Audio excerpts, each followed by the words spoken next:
ní sẹ́. Ó fẹ́ jọ bí eré o kì í ṣeré. Ọmọ fẹ́ jọ bí eré kì í ṣeré. Ìkìlọ̀ ńlá lè yóò láfi ní. Ìkìlọ̀ ńlá lè láfi ní. Ká máa fi ohun tí ò dá kan yàn kan. Ó lè kọ́ ọmọ lákejì tó kàn ní sẹ́. Ó fẹ́ jọ bí eré o kì í ṣeré. Ọmọ fẹ́ jọ bí eré kì í ṣeré. Ìkìlọ̀ ńlá lè yóò láfi ní. Ìkìlọ̀ ńlá lè láfi ní. Ká máa fi ohun tí ò dá kan yàn kan. Ó lè kọ́ ọmọ lákejì tó kàn ní sẹ́. Mo wí tèmi lè ní o ṣe ti gbọ́. Mo wí tèmi lè ṣe ti gbọ́. O lè wà dìbò dọ̀la o kò dẹjọ́. O lè wà dìbò dọ̀la kò dẹjọ́. Ẹ máa fi ohun tí ò dá kan yàn kan. O lè kọ́ ọmọ lákejì tó kàn ní sẹ́. Mo wí tèmi lè ní o ṣe ti gbọ́. Mo wí tèmi lè ṣe ti gbọ́. O lè wà dìbò dọ̀la o kò dẹjọ́. O lè wà dìbò dọ̀la o kò dẹjọ́. Ẹ máa fi ohun tí ò dá kan yàn kan. O lè kọ́ ọmọ lákejì tó kàn ní sẹ́. Ẹ̀tùlẹ̀ ọlọ́dẹ bá pa ò lọ́jọ́ kan tó ń sáré kú lọ nàgbọ́nàgbọ́n. Ó déwájú ilé ẹkùn ó kígbe. Ẹgbà mi ò kọ́lọ́dẹ má pa mí. Kọ́lọ́dẹ bá pa mí ò wà lẹ́yìn. Ìgbà ń pa bàrà wọn pa gbà. Bàbá ní kòkò wá o, a ò lè sọ. Bàbá ní kòkò. Ẹ kú ojúmọ́ ọmọ ẹ kú déédéé àkókò yìí. Akínyìn jákèjádò gbogbo orílẹ̀-èdè àgbáyé tẹ̀tí láǹfààní àti gbogbo wa wọn wò wá níkànnì àgídìgbò 88.7 FM lẹ́ẹ̀bàdàn wípé ẹ káàbọ̀ sí àkọ́tún ètò ṣókàn wá láàárọ̀ yìí. Ẹgbà mi ò kọ́lọ́dẹ má pa mí. Kọ́lọ́dẹ bá pa mí ò wà lẹ́yìn. Ìgbà ń pa bàrà wọn pa gbà. Bàbá ní kòkò wá o, a ò lè sọ. Bàbá ní kòkò wá o, a ò lè sọ. O lè kẹ́ ẹni tó kàn wá o láàfin ní. O lè kẹ́ ẹni tó kàn wá láàfin ní.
Àwọn àgbà ọ̀jẹ̀ olùyànnàná ọ̀rọ̀ tó lọ nígboro nílùú tí wọ́n mọ̀ bá wa pa bìyàbìdún ọ̀rọ̀ lọ́kọ̀ òjọ̀kan lórí àwọn tí ń ṣẹlẹ̀ láwùjọ wa wọ́n tún ti wá ń kalẹ̀ gẹ́gẹ́ bí ìṣe wọn láàárọ̀ yìí.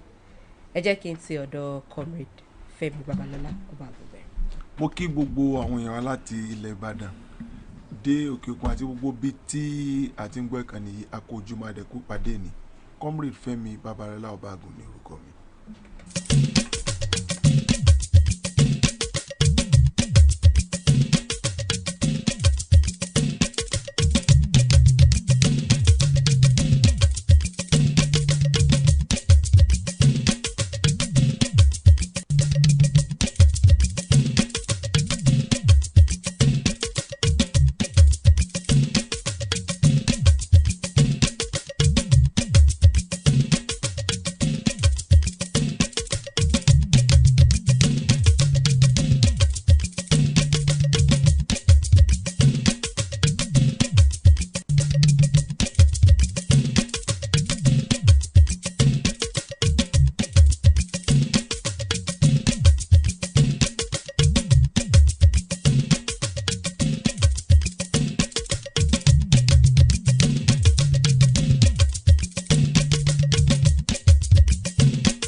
ẹ ṣé o. Honourable Speaker. Mo kí gbogbo àwọn tó ń bọ̀ wá láàárọ̀ yìí ojúmọ́ rí ọmọ wa o. Ẹ ṣeun. Ṣẹ́gun Ògúnbáyé ní orúkọ mi. Good morning. Good morning, sir. Àgbàoyè Lẹ́kan Alábí Abẹ́sẹ̀ Olúbàdàn tilẹ̀ Ìbàdàn àwọn náà ti wà ń kalẹ̀ láàárọ̀ ẹ kú ojúmọ́ sà kábíyèsí. ẹ ṣé mo kí yín pé ẹ káàárọ̀ ẹ gbà mí láàyè láti sọ pé ẹ kú ilé nítorí ó tójọ́ mẹ́ta tí mo wá sórí ètò yìí tí n bá sì ti wá báyìí ó ní ìdí ní nǹkan tá a lè pè ní bóyá àkànṣe ètò ṣùgbọ́n àkọ́kọ́ ni pé ká kọ́ dúpẹ́ lọ́wọ́ alága àti management iléeṣẹ́ àgídìgbò 88.7 FM wípé wọ́n yìí tiẹ̀ dúró de ìkànkùn mi tán fi máa ń sọ pé bàbá ẹ wọlé òun náà tún ni tàárọ̀ yìí mo kí gbogbo àwọn tó ń wò wá kárí àgbáláyé tẹ̀dẹ̀ ń gbọ́ wá bákan náà pé ẹ káàárọ̀ ní agbára ọlọ́run oríire la máa ṣe àádẹ́rì nǹkan rẹ̀ dì mú nínú ètò wa.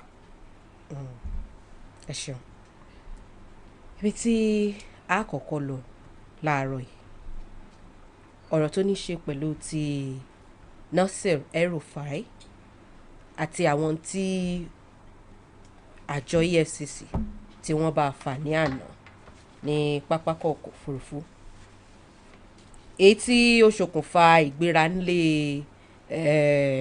Alhaji Atiku Abubakar láti lọ rí bá ṣáà lè pè ní wọ́n bá kẹ́dùn ó tà lọ kí fún tó ṣẹlẹ̀ òun pé bó wá ní dáadáa ni ó ní ṣáájú àsìkò yìí El-Rufai ti kọ́kọ́ sọ ọ̀rọ̀ kan èyí tó ní bí nǹkan ṣe wà ní ìsìn ó ṣeé ṣe kí wọ́n mú òun náà pé àwọn ẹgbẹ́ òṣèlú alátakò tó tako ìṣàkóso tí ń bẹ lóde yìí ni wọ́n nawọ́ mú lẹ́yọ kọ̀ọ̀kan wọ́n sì ti mú àwọn tó súnmọ́ òun náà nígbà òun sọ̀rọ̀ ní BBC Haúsá níbi ìjẹta ló ti kọ́kọ́ fi ọ̀rọ̀ yẹn léde bẹ́ẹ̀ kó tó di pé tó tún wá ṣẹlẹ̀ lánàá ìwà ṣẹlẹ̀ ẹ já wá gbálàyé làbárè tóun gangan fúnra rẹ̀ sọ níbi tó ṣẹlẹ̀ lánàá ẹ já lọ. Coming to my house for the second time in less than 6 months to commiserate with me over certain incidents. The latest one being the fracas at the airport today. Your Excellency, you have always shown concern for my personal welfare and that of our friends and associates. This visit further reinforces that concern of the Constitution, for which I will be eternally grateful. Excellency, what happened at the airport today, as you correctly observed, was most unfortunate, totally unnecessary, and probably criminal as well, because agencies have rules of engagement, and all I asked for, give me a letter of invitation, and I will visit your office. But it turned out that it was the ICPC that procured the DSS to abduct me and hand me over to them. The ICPC has never contacted me or sought to invite me up to the point we were at the airport. The EFCC had written inviting me, and I was out of the country. My lawyer wrote to them to say that I will be returning and I will be there on Monday by 10 a.m. But the ICPC never had anything from them. But we understand that it was the ICPC, not the EFCC, that was responsible for what happened. And the ICPC chairman was acting on the direct orders of Mubribadu, the National Security Advisor. We have reduced security agencies to the arms of a political party and a government that knows it is unelectable and wants to remain in power at all costs. And Excellency, I assure you that what has happened today has further reinforced my belief that we must work hard, we must not sleep between now and March 2027. Until we remove this.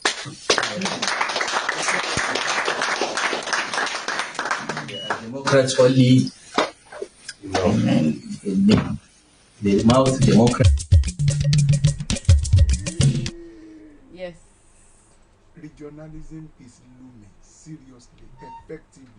Bóyá kò ní pẹ́ gan mọ́. Regionalism. Tí kálukú ó dàdó ní àwọn ẹni tí ó dùn ní north tí ó dùn ẹni tí ó dùn south tí ó dùn tí ò ní tí ìṣe tó máa rúlà ti wà tí wọ́n fi fàlà bí kíní ẹ̀ ń ṣe lọ. Ìgbà tí wọ́n rí ní airport àwọn nǹkan kan wà tó yẹ ká tẹ̀lé tó bá fẹ́ lọ báyàn bẹ́ẹ̀ wọ́n mú wárántì lọ́wọ́ lóòótọ́ láti lọ fi béèrè pé lágbájá we need you, you understand. Òun kọ́ lẹ́ni àkọ́kọ́ nígbà Fáyọ̀ṣe wọ́n lọ dóde ní airport tẹ́ bá gbàgbé the same thing wọ́n dóde Òdìlì ní airport. Ẹ má gbàgbé bàbá yìí gangan technically ó sá kúrò Nàìjíríà because ọmọ ẹ ní problem pẹ̀lú EFCC báyìí.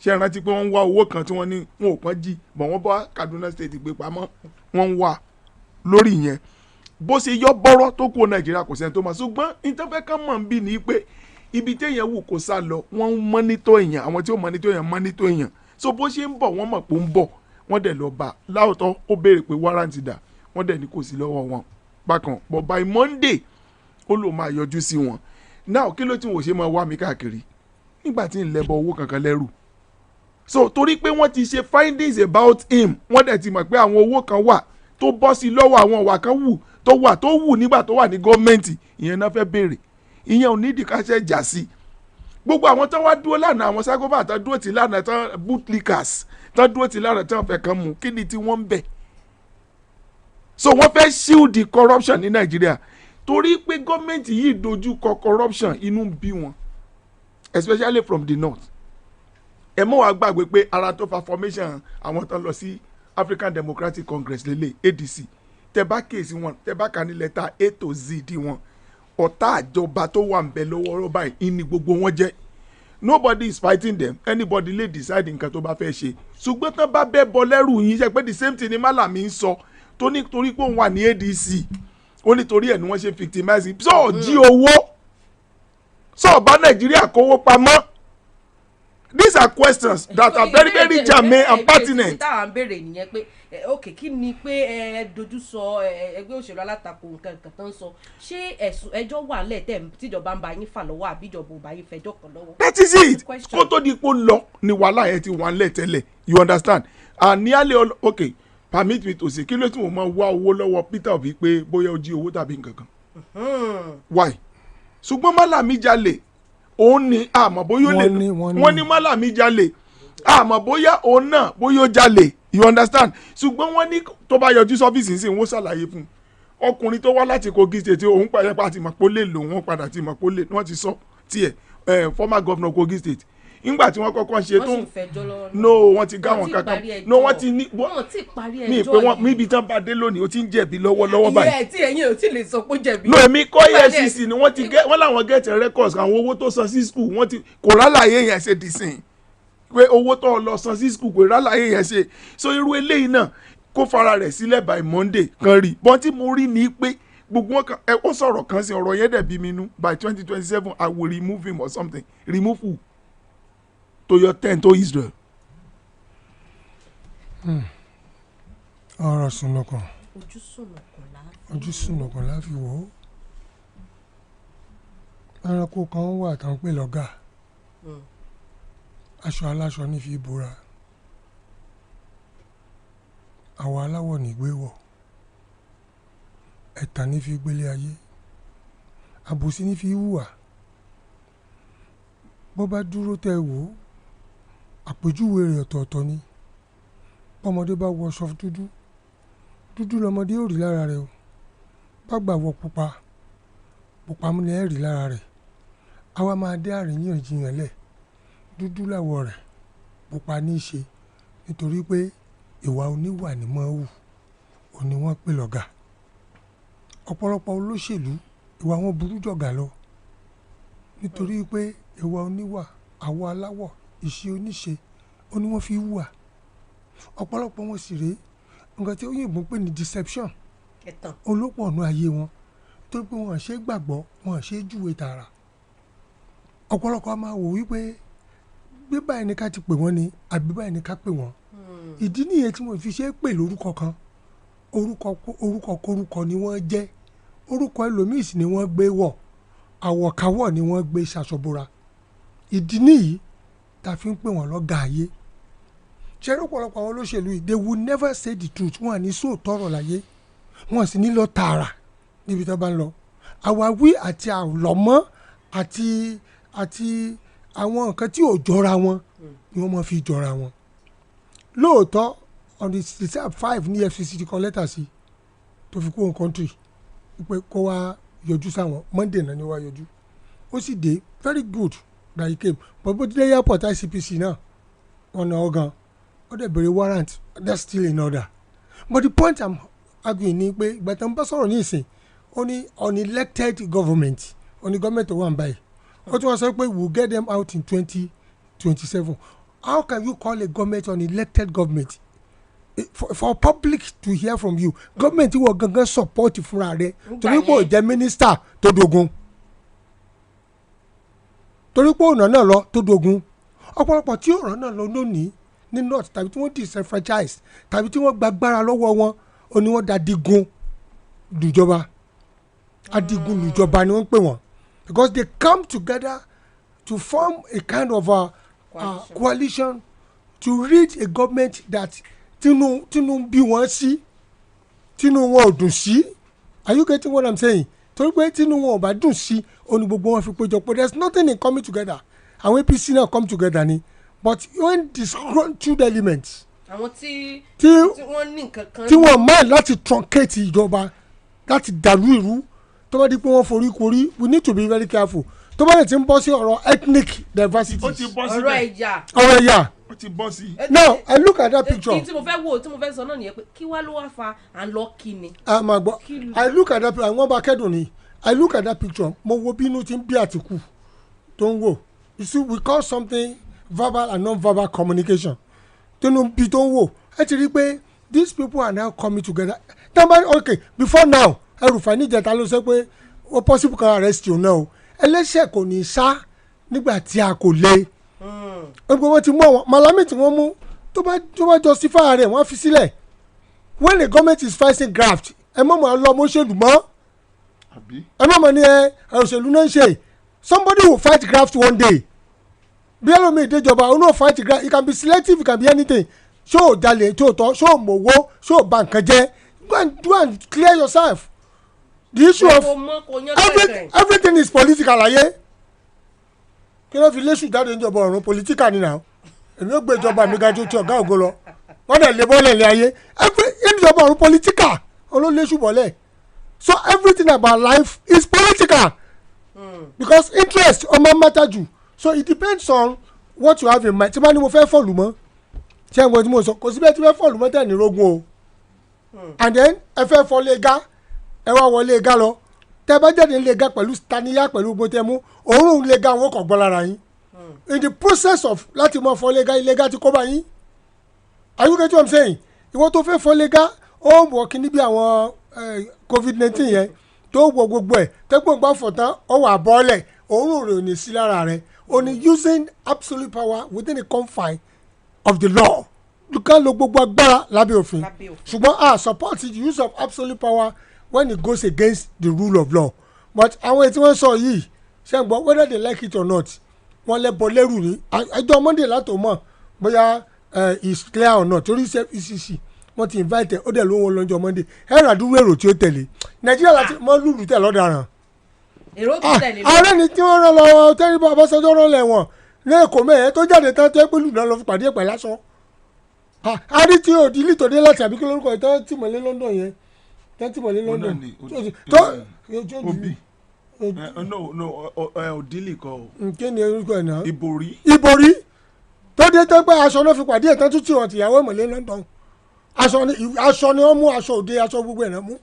So Nigeria is a very corrupt entity tó jẹ́ pé I can call a spade a spade. They have said now politicians you don't trust them for anything. ẹ bá wọn kan lẹ́kọ̀ọ́ láti bí ìtàn lọ bá Babangida is Babangida the kind of person to eke loba? Somebody who truncated the freest election Nigeria ever had. Somebody who turned Nigeria into a state of anarchy. Tẹ́tí wá sọ̀rọ̀ ayín pọ̀ tẹ́jọ́jọ́ ìpọ̀ ẹ ti pọ̀ ní mo pọ̀ lọ́gà tẹ́ pé you can't trust them. Tẹ̀wá ó mi pé principle tẹ nígbà yẹn ti sọnù kò sí principle ẹ̀ mọ́ you now went to somebody who has been number one enemy of Nigeria nation. Ẹ̀rọ àlọ́ ń gba advice lọ́dọ̀ ẹ̀. So I pity this country and I pity the kind of leaders whether we like it or not graft ìtàn ṣe ẹ mọ̀ ẹ ṣe lọ ẹni tí ó bá jàre ẹ filẹ̀ ẹ ń bá jẹ̀bi ẹgbẹ́ tìmọ́lé in fact capital punishment gan mọ́ káwọn ti gbé ẹ tó jẹ̀bi then proof ẹ̀ báyìí wọ́n kàn yanjú kàn pọ̀lọpọ̀ kúrò lẹ̀ it's as simple as that. So to me àwa wí ni àdéhùntẹ́dẹ̀ sọ lẹ́nu ẹ ti pé gang up ti wà this on the elected government unlawful government ní ìsìn lódì unlawful government fún ẹ. I will advise Bola Ahmed Tinubu go ahead with the anti-graft thing you are doing and make it just and make it transparent. Kó wà transparent kó dẹ̀ wà just káwọn ọmọ Nàìjíríà rẹ̀ rí i pé you are doing what is right. Tàwọn náà ń bọ̀ lọ́jọ́ ọ̀la. Àwọn náà ń bọ̀ lọ́jọ́ ọ̀la. Kọ̀mọ̀kan ló yẹ mọ́kàn.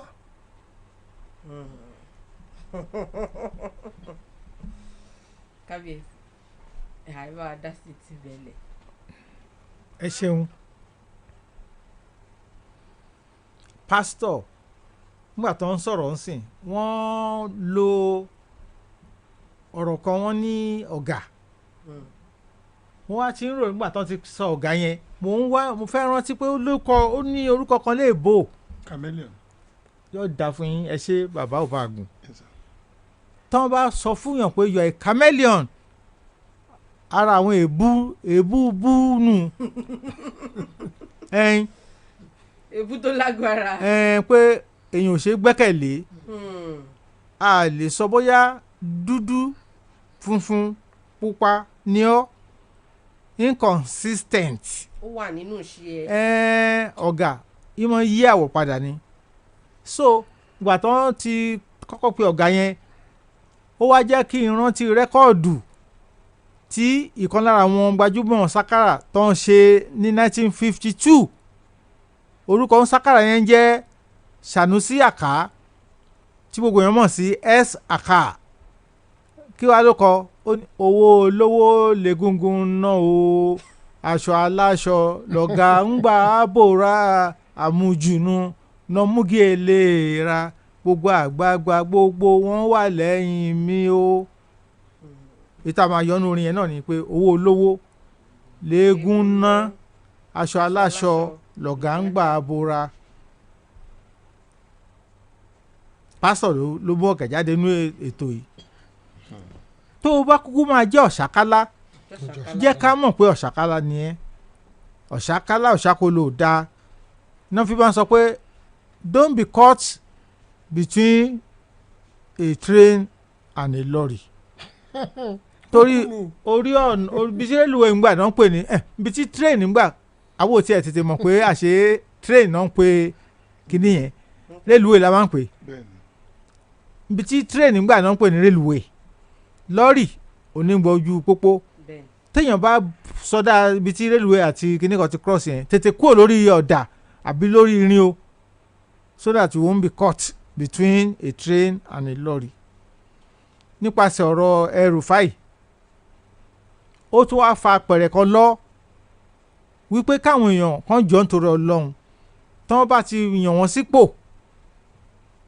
kan rántí pé fìlà táwọn dé ó ti ju ẹyọ kan lọ o it's no more personal you are now a public figure ọ̀rọ̀ tó máa sọ lẹ́nu ìwà tó máa hù o gbọ́dọ̀ ti gbé yẹ̀wò pé wọ́n ní mú ẹ mọ́ between the train and the lorry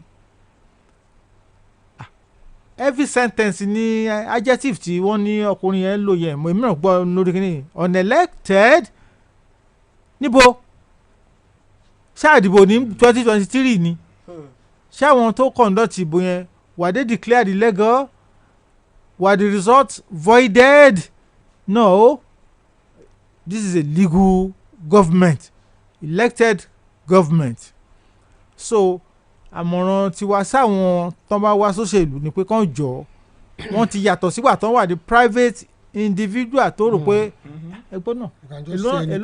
èló ló ń ta fọ́ọ̀mù kánsílọ̀ tó bá sọ fún pé 100,000 wọ́n ní torí mo gbọ́ ètò yìí bóyá àná ni mo gbọ́ tẹ àdán tí àwọn ọ̀jọ̀gbọ́n tó ń sọ pé owó tí ẹnìkan fi ra fọ́ọ̀mù wọ́n bá dájọ́ ni ẹni tó sọ bẹ́ẹ̀ òun ló wà lápá àlàáfíà mi wọ́n ní wọ́n dájọ́ fóun tọ̀hún ni àwọn èèyàn kan wà tó jẹ́ pé wọn ò ní owó láti ẹ̀ ti fi ra fọ́ọ̀mù à ń bọ̀rọ̀ bọ́ sí campaign à ń bọ̀rọ̀ bọ́ sí item number 7 ṣùgbọ́n tí ó yẹ pé wọ́n lè rápálá débi ipò tó yẹ pé wọ́n á perform.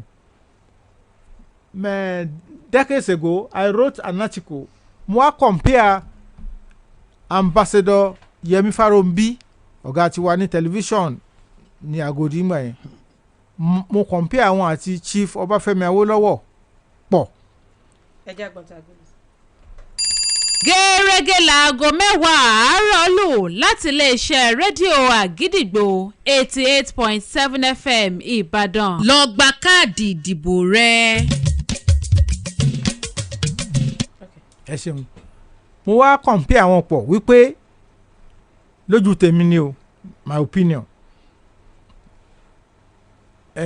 ọ̀nà tí Dr. Yemi Farounbi tó fi lè dé ipò aláṣẹ bóyá governor level bóyá president o ní pé kàn gbé síbẹ̀ o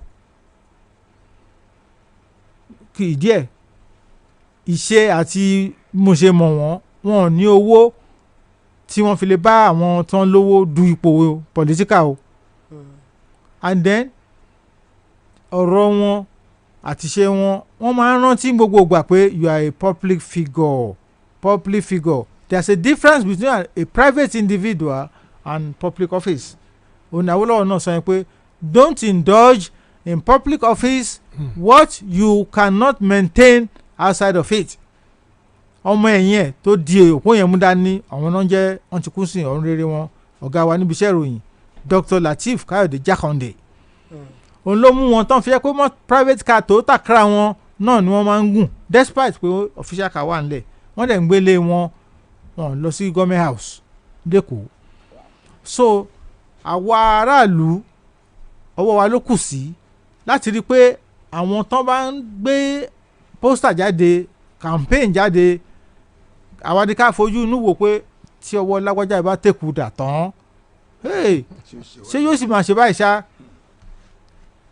The late governor Lamadesina àwọn tán bá wọn ṣiṣẹ́ personal staff wọ́n sọ fún àwa pé táwọn bá fi lè tí ọ̀nà iṣẹ́ òòjọ́ àbí official duty tó bá fi lè gbé wọn gba ọ̀nà Loyola Lágòdì wọ́n ní governor Lam á máa sulk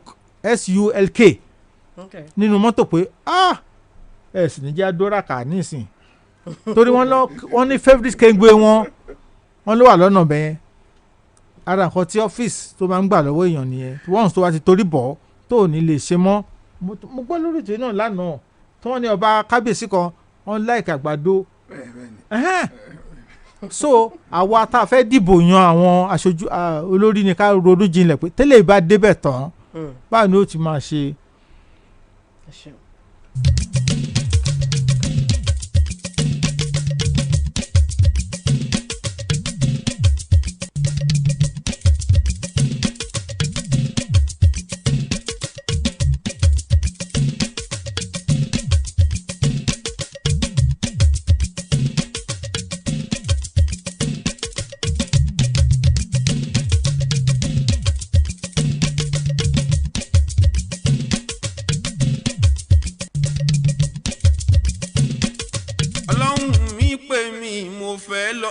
Ká fún ṣẹ́ àjì tàbí umura ó kù bẹ̀rù ẹni tí ń máa bá lọ tó ní tọ̀hún ò ní gbowó mi sá lọ má fòyà mọ́ mo ti bá ẹ̀rí kan àmì àtàkùwà níléeṣẹ́ ọ̀hún lábẹ́ aláṣẹ àtolùdarí aláàjì àtóyèbí Múrítàdọ́ àwọn gangan ní kẹjá bá lọ. òun lẹ ti gbọ́ yẹn o. iléeṣẹ́ Amir Atekwa Ajanu Umrah Service Limited àwọn ni wọ́n ń bá ní ṣètò ájì tí ò ní ẹja ń bá kàn nínú. iléeṣẹ́ wọn wà ní Amir Atekwa building ní òpópónà Èkó síbàdàn àdójúkọ Access Chapel onípẹ́pẹ́yẹ sawmill Ìbàdàn àbíkẹ́ pẹ̀rọ ìbánisọ̀rọ̀ wọ̀nyí 08033567286 pẹ̀lú Amir Atekwa kò sí fòyà fálálàájì. The yoke we break, Goliath we fall down. Hey, my people, make una come join me here this story wey pass jolo. Na Faith Ameku International Church dey run am o. If failure don dey follow you like shadow and disappointment don come turn your roomie or you don come turn Nicodemus wey dey bang for dream. Oya make you run kaba dey come Faith Ameku International Church wey dey for number 2 Lebanon Club Road, Alalobosa Junction, Iyagoku, Ibadan. Where deliverance dey happen every Sunday by 7:30 a.m.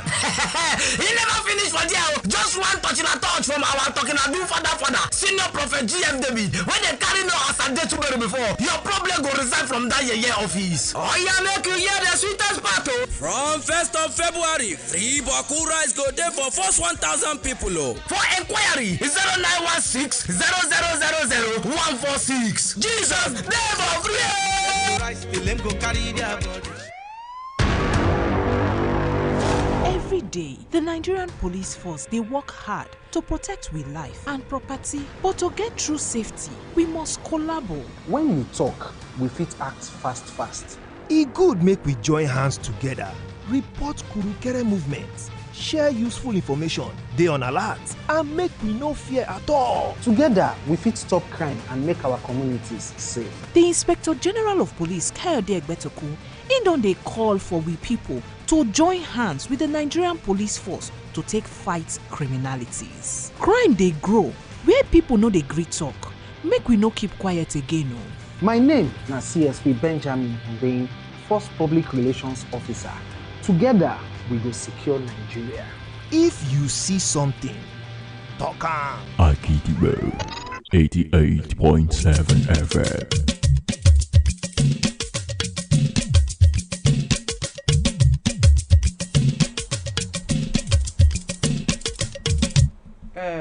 Ní ọdún 2012, ìgbìmọ̀ aṣòfin General Assembly United Nations wọ́n proclaimed World Radio Day gẹ́gẹ́ bí ọjọ́ láti mọ ṣe ìmọrírì àti ìdúpẹ́ fún àwọn agbóhùnsáfẹ́fẹ́ èyí tí wọ́n gbóhùnsáfẹ́fẹ́ gbogbo ọjọ́ 13 oṣù kejì ọdún ìní àyájọ́ ọjọ́ rédíò World Radio Day. Òní February 13 bẹ́ẹ̀ tán pa Muritala February 13 tán dá Ọ̀yọ́ state sílẹ̀ àbí mò ń ṣe mistake ni náà ní rédíò World Radio Day. àbí ṣé mo gbà February 13 náà ni. ẹ ò fọdún sí. 1976 1967 67 for Ọ̀yọ́ state 76 for Muritala. bẹ́ẹ̀ òní ni World Radio Day. Yes. Abájọ tí rédíò ṣe bẹ̀rẹ̀ bí Ọ̀yọ́ state. Fún àwọn tí wọ́n ń béèrè pé a rí kábíyèsí a rí bàbá láàárọ̀ yìí olóyè lè Kàlàbí wọ́n wá sáàrin wa láàárọ̀ yìí ṣé ò sí òkú kankan ní tó dénú òní ni World Radio Day tí wọ́n sì mọ́ ṣe ayẹyẹ rẹ̀ káàkiri gbogbo àwọn iléeṣẹ́ ìgbóhùnsáfẹ́fẹ́ àti gbogbo àgbáyé èyí tí àwa náà jọ ń kíra wa wípé àpò ayẹyẹ òní. Comrade Fẹ́mi Babalọ́lá ẹ̀yin náà ti wà nínú rédíò. But of course yes. Of course yes. A lè overemphasize nǹkan tí rédíò ti ṣe lénìí especially is we cannot even kò tí ẹ̀ sí ní tá a lè sọ nípa tá a sọ because òun ló fẹ́ dàbí medium tó pé àwọn èèyàn bẹ́ẹ̀ roko lọ́wọ́ máa fọ́n example in 1955 Lawolowo introduced free education. Yes.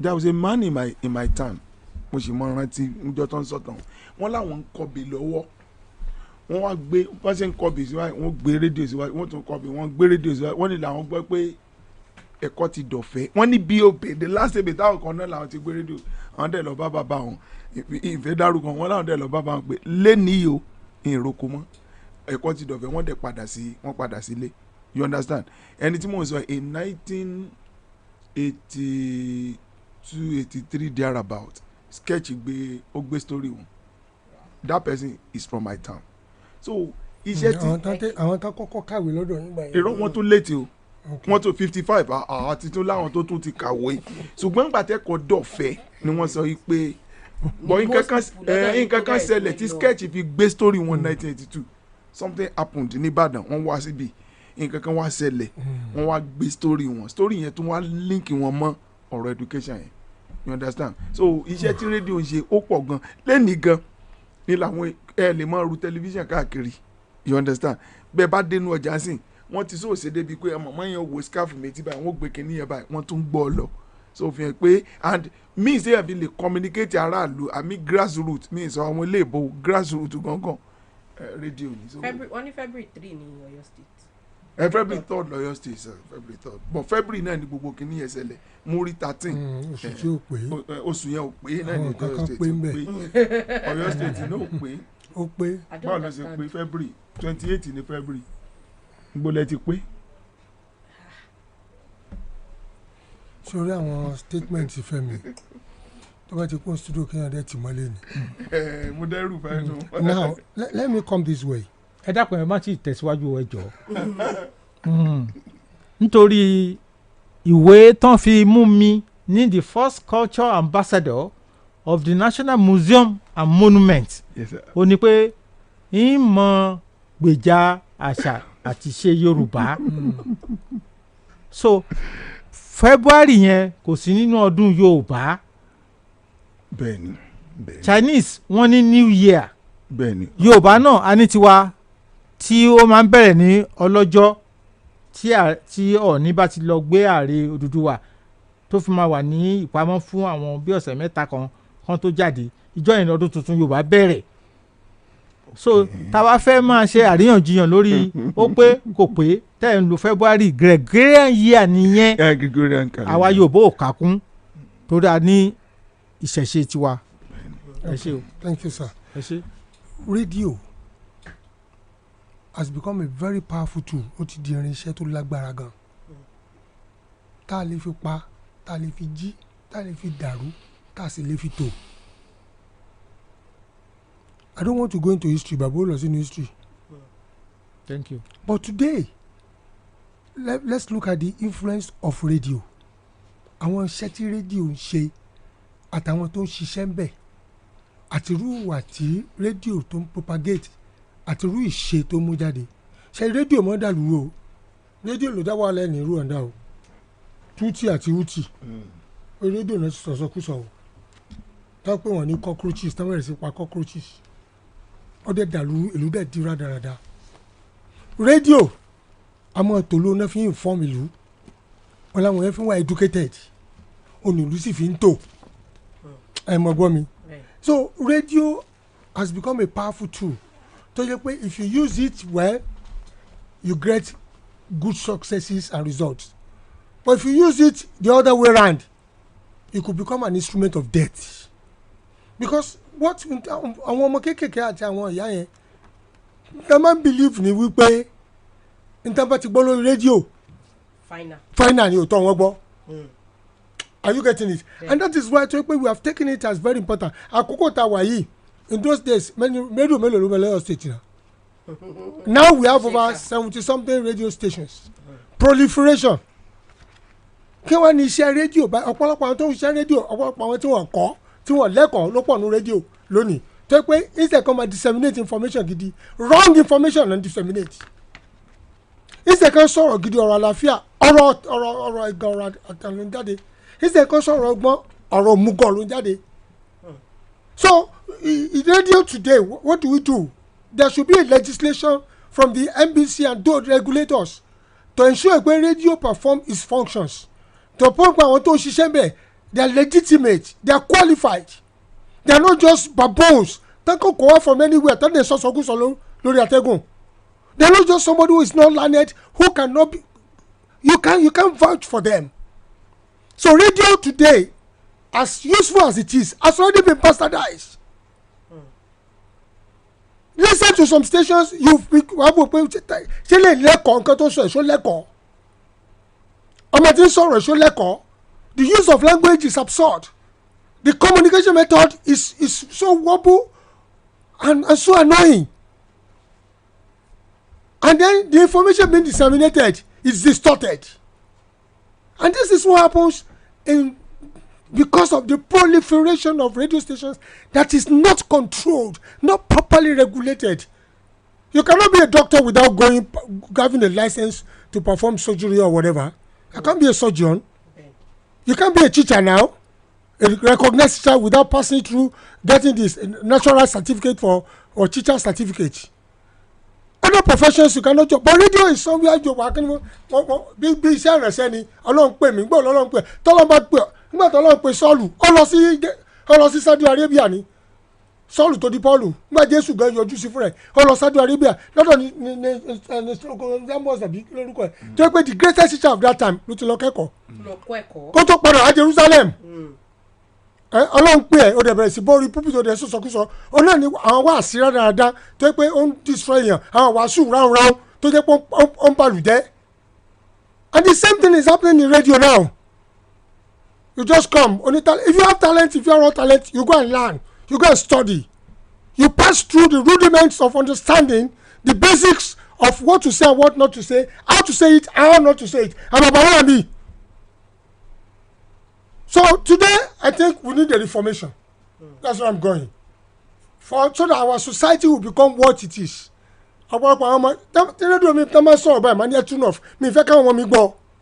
With the use of words, use of language, method of communication, and basic understanding of what to say and what not to say, is quite appalling.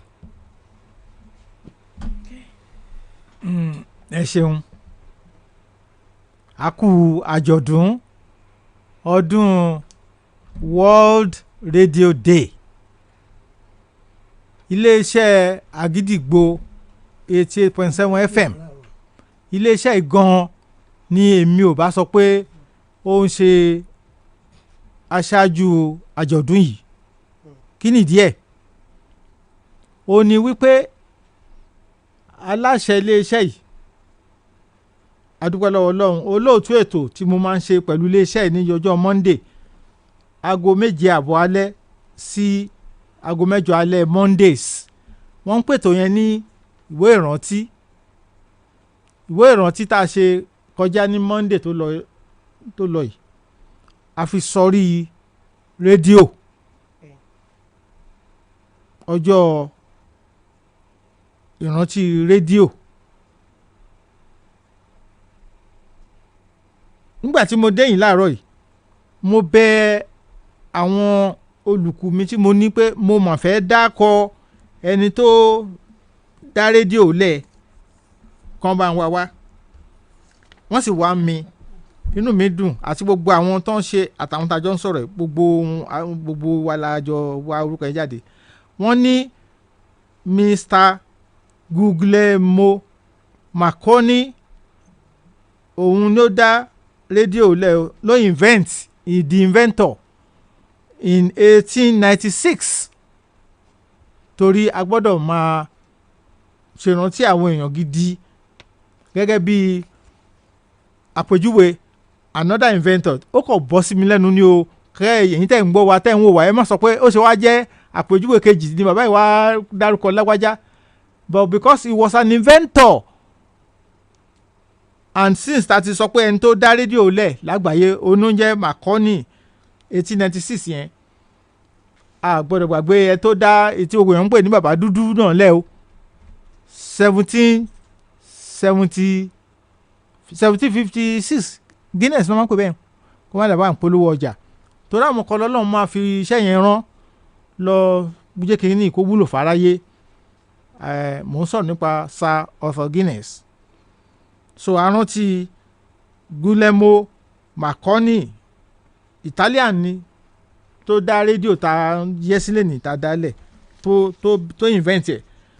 Then nígbà tí olùdarí ètò yìí ọmọbabìnrin Adénìkẹ́ tó bẹ̀rẹ̀ apá rédíò tá à ń sọ yìí ó ń sọ nípa UNESCO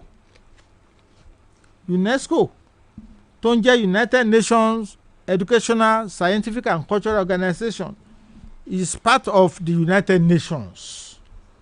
UNESCO ló sọ pé every February 13 ọdọọdún ká máa rántí ẹ̀ síjọ́ World Radio Day. Wọ́n bẹ̀rẹ̀ ní 1945. That is celebration radio. Èyí táwa ń ṣe lọ́wọ́ ń bí ìtàn ṣe káàkiri àgbáláyé náà nísìn. Ó jẹ́ ìkọkànlélọ́gọ́rin 81st anniversary rẹ̀. 3 years ago, àwọn kan tí mo gbọ́ pé kò tẹ̀ ń ṣe àwọn náà jẹ́ kíní kan sìn broadcasting orúkọ tó ń jẹ́ sìn àwọn náà wọ́n polówó ìkéde láti ibi ìjẹrin fún àwọn ọmọ àṣàjọ̀dún kan ní Trenchard Hall UI kílẹ̀ pé wọ́n yìí ní wọ́n jẹ́ báyìí ṣùgbọ́n ọdún mẹ́ta sẹ́yìn 2023 ẹgbẹ́ kan tó ń jẹ́ FIBAN àwọn náà kọ́kọ́ ṣe ayẹyẹ World Radio Day 3 years ago. Wọ́n ṣe ayẹyẹ níbi tó ń pè ní Ìbàdàn Civic Center Ìdí Àpẹ́. Wọ́n wá dá mi lọ́lá 3 years ago. Nígbà tẹ́mi náà wá wò pé ta ni mo lè fi ṣalága ìdálọ́lá yìí o. Mo wá ránṣẹ́ pé ọ̀gá ti wà níbi iṣẹ́ ìròyìn print medium Àrẹ̀mọ Olúṣẹ́gun Ọ̀ṣọ́bà. Àwọn náà wá ṣe alága lálẹ́jọ́ yẹn. Ìwé ìdarí ètò ọjọ́ yẹn ni mo nà sáráyé yìí. Torí Àgídìgbò àti gbogbo àwa àtàjọ wà ń bí àtẹ̀mí fúnra mi kò sí àhesọ ọ̀rọ̀ tiwa àgbélẹ̀rọ rọ́rọ́rọ́ tó ń pè ní empirical fact dárúkọ date dárúkọ place dárúkọ event dárúkọ actors làwa ń bá dúró. Ìtumọ̀ ni pé nǹkan bá gbọ́ lórí iléeṣẹ́ rédíò yìí o gẹ́gẹ́ bí ètò kan dìmú kan kọ́lẹ̀ rédíò ó ṣáájú tẹlifíṣọ̀n ṣùgbọ́n gẹ́gẹ́ bí àwọn tájọ́ ń ṣe ayẹyẹ ètò nísìn wọ́n ṣe sọ rédíò ni a lè pè ní ọ̀rẹ́ tímọ́tímọ́ ọmọ ènìyàn láyé ń bí tí kì í dẹ̀ náyàn lówó láyé àtijọ́ mò ń sọ o bọ̀ nísìn àdúpẹ́ o torí ọkùnrin tó ṣe GSM yìí nígbà tó ń ṣe 50th anniversary ẹ̀ ó ní tóun ṣe kọ́ ni wọ́n ń pè ní GSM àgbéká tá à ń gbé kiri sìn ó ní wọ́n ti fi kún kámẹ́rà ti wà ń bẹ̀ rìkọ́dà ti wà ń bẹ̀ music ti wà ń bẹ̀ ó ní tóun ṣe tóun invent ni pé n tí ó ṣe gbé lọ gbé bọ̀ láìsí wáyà òpó fún ó ní nǹkan tóun ṣe yẹn inú mi dẹ̀ dùn I was in the US ní ọ̀sẹ̀ yẹn ọjọ́ yẹn gangan mo dá sọ ètò tó ń ṣe lórí radio and television pé ẹ bá mi kí wọn family ẹ pé mo máa ń like irú àwọn èèyàn bẹ́ẹ̀ yẹn tó ní òótọ́ lòun invent general mobile form of communication but tán gbé tán ṣe sìn ó ló ti ní kámẹ́rà òun ò fi kámẹ́rà sí tòun òun ò fi rìkọ́dà sí so nítorí náà rédíò kò sí bá a ṣe máa sọ nípa rédíò pàápàá jùlọ tó jẹ mọ́ àwa èèyàn dúdú Áfíríkà Nàìjíríà the first television ní àgbáńlá ayé ní Áfíríkà ìjọba Ọbáfẹ́mi Awólọ́wọ̀ ló bẹ̀rẹ̀ rẹ̀ Saturday October 31 1959 so ní Nàìjíríà television ṣáájú rédíò torí television náà ṣàfihàn sọ pé the first television in Africa the first wọn káàbọ̀ ṣùgbọ́n ṣáájú television yẹn there was the first commercial radio station tó ń jẹ́ WNBS Western Nigerian Broadcasting Service òun bẹ̀rẹ̀ iṣẹ́ ní April 2 1960. Àwòrán ilé original kìíní WNBS ní tó wà ní gate wọ́n ń pè ní NTA Ìbàdàn Network Center nísìn ọ̀gá ni àwọn tó ń ṣiṣẹ́ ní rédíò àkọ́kọ́ yẹn pàápàá jùlọ màmá Àníkẹ́ Agbájé Williams kọ́lọ̀ ń dẹlẹ̀ fún wọn àwọn ni wọ́n kọ́kọ́ àmì òṣè àwọn náà kọ́kọ́ yọ lórí tẹlifíṣàn obìnrin kejì tó yọ lórí tẹlifíṣàn òun náà jẹ́ Chief Julie Coker ìyá ètò of Lagos London náà ń gbé sìn láti over 40 years ago wọ́n máa ń wálé wọ́n máa ń lọ wọ́n máa ń wálé ṣùgbọ́n àwọn ni wọ́n win Miss Western Nigeria Independence Beauty Contest rédíò náà ló ní. So bàbá tí ń ṣe àjọyọ̀ mo máa ń fẹ́ kí wọ́n jẹ́ kó ṣàn dé gbogbo ibi tó yẹ kó dé. Òun lẹ ti sọ níbí ilé ni ẹ̀yin kọ́ lẹ kọ́kọ́ sọ ẹ nígbà tí Ọ̀yọ́ state tó ń ṣe kíní anniversary golden ẹni wọ́n fo mídíà wọ́n foru wọ́n wá láwọn gbàgbé irú gbàgbé bú wo nu bọ̀ gẹ́gẹ́ bí ẹlẹ́nu ara tẹ́nìkan bá ní I am sorry I forgot ẹ bá dé ẹ palẹ̀kùn yẹn dé. Has anybody said he's sorry? mo pa lórí rédíò ni o. Come out to say we are sorry. We failed in that area. Bóyá gbà tó ń kọ́ lọ́wọ́ là ń sọ yìí. Bí wọ́n ti ń kọ́ lọ́wọ́ báyìí. Torí tó bá jẹ́ pé. There are so many things apart from that. I was not put into reckoning. And you know, the time of celebration, one day time to pay of going through the memory lane and appraising what has went in the past. Yes. That is affecting the present. Yes. And looking at the present that's about to determine the future. So you get it. But some of the past things to determine present, why not put it to reckoning? It is the present cannot copy. Only one better see low, don't better see generate, don't praise, don't magnify. So nobody has said sorry. Èèyàn dúdú lẹ rí un torí tó ń pè ní kàkófò ní bí bàbá yìí ṣe sọ̀rọ̀ o tẹ bó ṣe yé mi ni o ẹ má bínú o ariwo gèè lórí òfìfo asán ni ṣe jẹ́ ká please can we stop the noise ká sọ̀rọ̀ ní kọ̀ọ̀kan kó lè yé wa ká lè mọ ètí mo wá fẹ́ sáré fi kún kí n fi gún since tẹ́pẹ́ ní là ń ṣe World Radio Day tí ìbá wa ṣe pé secretary kan in the old Ọ̀yọ́ State Civil Service tí ìbá wa ṣe pé ọlá Ọlọ́run tó ní kí secretary yẹn kó ní transistor radio tó máa ń gbé sínú báàgì ẹ̀ obìnrin ni tí máa ń gbọ́ bóyá nítorí orin bóyá nítorí ìròyìn mi mọ̀ òun ló wá sí rédíò lọ́jọ́ yẹn ló yí kínkínní tó ra ń gbọ́ bí ṣe máa ń gbọ́ on February 13, 1976 tí máa ń gbọ́ ètò ti gbọ́ ìgbà tẹ́lẹ̀ yẹ kí ètò gun orí afẹ́fẹ́ ní tí ń gbọ́ ní ohun kọ́nẹ́ buka suka dimka February 13, 76 ní buka ló attempt láti dojújọba Murtala bolẹ̀ tọ́mọ́lẹ̀ ti fẹ́ dojújọba bolẹ̀ láyé jọ́sí radio station ni wọ́n kọ́kọ́ lọ mú torí bẹ́ẹ̀ ni wọ́n ti mọ broadcast pé ó yá táwọn yòókù máa join wọn how many private station ló wà ń gbà yẹn federal náà ló ní gbogbo ẹ̀ obìnrin yẹn ló wá ń gbọ́ ló wà lọ bá ọ̀gá ẹ̀ excuse please listen to what I'm hearing ọ̀gá yẹn ló wá gbọ́ tí buka sọ pé kíní kan we are all together òun ló fi ṣe code fáwọn ẹgbẹ́ wọn tọ́jọ́ máa ṣe kíní yẹn àṣẹ ọ́fíìsà kan ti gbéra láti Ìlọrin lára àwọn tí wọ́n dìtẹ̀ gbàjọ tó fẹ́ gbàjọba yẹn he came all the way from Ìlọrin to this same secretariat Agodi kí ni iṣẹ́ òun wọ́n yàn ó lóun ló máa pa jẹ́ǹbẹ̀ wọ́n kàn fóun ní assignment yẹn ìgbà tí wọ́n round wọn off tí ìjọba Ọbásanjọ́ ń try wọn kán tó lọ mú gbogbo àwọn tó ń ṣe attempt yẹn wọ́n wá bí pé kí ni o ṣe fẹ́ kí ló ṣe mú ẹ kúrò ní Ìlọrin and you drove with your rebel officers to Ìbàdàn láti assassinate military governor Ọ̀yọ́ state Colonel David Medaye ṣe jẹ́ ń bẹ̀ wọ́n èsì tí ọkùnrin yẹn fọ̀ ni pé I just hate his guts. Wow.